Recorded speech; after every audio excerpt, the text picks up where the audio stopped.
ជាទឹកភ្នែករាគៀសកូន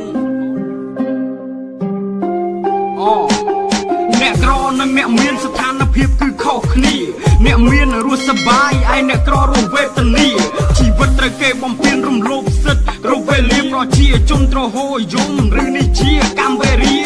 ខ្ញុំដាក់ហត្ថថាជាមួយចិន្តាដល់តក់ស្លុតឬសម្រេចប្រជាពលរដ្ឋពិតជាឈឺចាប់បំផុតអ្នកខ្លះពេលឯកសន្តានត្រឹមតែជាអ្នកស៊ីប្រាក់ខែតែត្រូវគេដាក់បញ្ជាឲ្យមកវាយសម្លាប់ខ្មែរមិនចេះអាណិតអាសូរដល់ឈាមជាតិសាសតែមួយព្រោះតែលួយហើយនឹងអំណាចសាងទង្វើដល់ស្អុយរលួយសង្គមបច្ចុប្បន្នរងសម្ពាធនៃការឈ្លានពានមានអ្នកខ្លះធ្វើបាតកម្មមានអ្នកខ្លះក៏នៅស្ងៀមមិនហ៊ានរីផ្លាយដល់ពួករំលោភសិទ្ធិខ្លាចគេបញ្ចប់ជីវិតខ្លាចគេបញ្ជូនទៅគុកងងឹត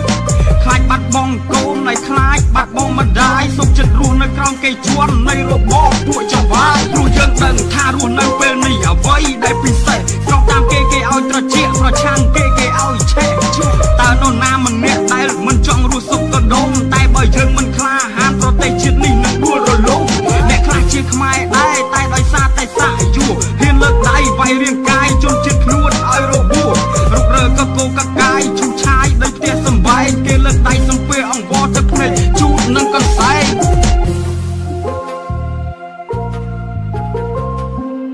តែក្រោយឈរតស៊ូឡើងសារជាថ្មីកុំឲ្យសង្គមមួយនេះវាជាប់ប្រលិចអ្នកធារាកម្ពុជាមែនខ្ញុំធំនៅកម្ពុជាជាមួយនឹងភាពប្រកបប្រជារស់នៅយ៉ាងត្រដោបកិតទៅវិវេទនាអ្នកជាអ្នកកំណត់ចំណែកខ្ញុំអ្នករងារស់នៅអន់ជាងអាចមិនដូចពួកអ្នកមានងារពួកគេអ្នកមានគេធ្វើអ្វីក៏ត្រូវយើងអ្នកទុំខ្សោយទុកឲ្យផ្ទះជាអ្នកតម្រូវយើងជាគ្រាប់ខ្សាច់ទៅវាយរៀបចេញជាផ្លូវអ្នកណាដែលចង់បន្តច្បាស់ជាស៊ីបបរចទៅរឿងរ៉ាវជាច្រើនមិនអាចលើកយកមកនិយាយទស្សនវិជ្ជាដែលឃើញយើងមិនអាចនឹងហាស្ដីសុខសង្ងំស្ងៀមដោយមិនចង់បាត់អ្វីជីវិតរញ៉េរញ៉ៃវិភាគថាវាចង្រៃ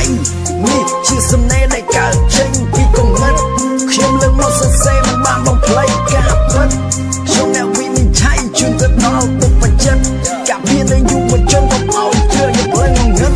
បើអ្នកមានកម្លាំងចូលមកណែធ្វើជាមិត្តតែបើគ្មានទេចេញឲ្យឆ្លែកកុំខ្វល់ផិតខ្ញុំមិនលើកស្ទួយអ្នកដែលគ្មានគួរគិតស្ថិរភាពនឹងបាត់កំពស់តែអ្នកអគំនិតជាសំឡេងម្នាក់នេះឈ្មោះថាធារាកម្ពុជាបន្ទាប់ទៅទៀត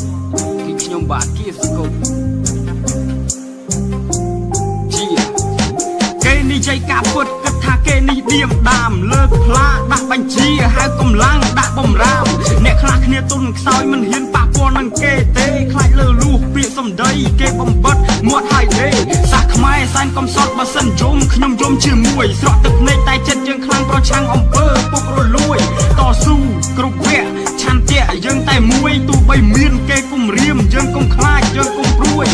ខ្ញុំគឺមិនអ្នកដែលជាបេះដូងនៃជនរួមជាតិលើកទឹកចិត្តអ្នកទុនខ្សោយវាយបំបាក់ជនចៅមកសៀតហើយទស្សនៈជនខ្លែងខ្លាយខ្ញុំនឹងត្រដាងឲ្យខ្ញុំលៀនបោះអាក្រាតល្បិចក៏ដែលគេមានរាប់ពាន់ស្នៀតអ្នកមានគេមិនខ្វល់ព្រោះតែគេសុខសាន្តហើយឯអ្នកក្រដូចយើងវិញរងគ្រោះមិនដែលធូរស្បើយចំណែកឯយុវជននិងយុវតីមួយចំនួនពួកវានឹងការស៊ីចៃនាំគ្នាសប្បាយរៀងខ្លួនអាសូរអ្នកទុនខ្សោយដែលត្រូវគេគៀបសង្កត់រស់នៅក្នុងមាតុភូមិរងសម្ពាធពីជនក្បត់អ្នកក្រគេមើលងាយសែនអាសូរដល់សាសកំសត់បាត់ទឹកដីនឹងព្រៃឈើរសជាតិនេះវាជូរចត់ហើយទឹកភ្នែករា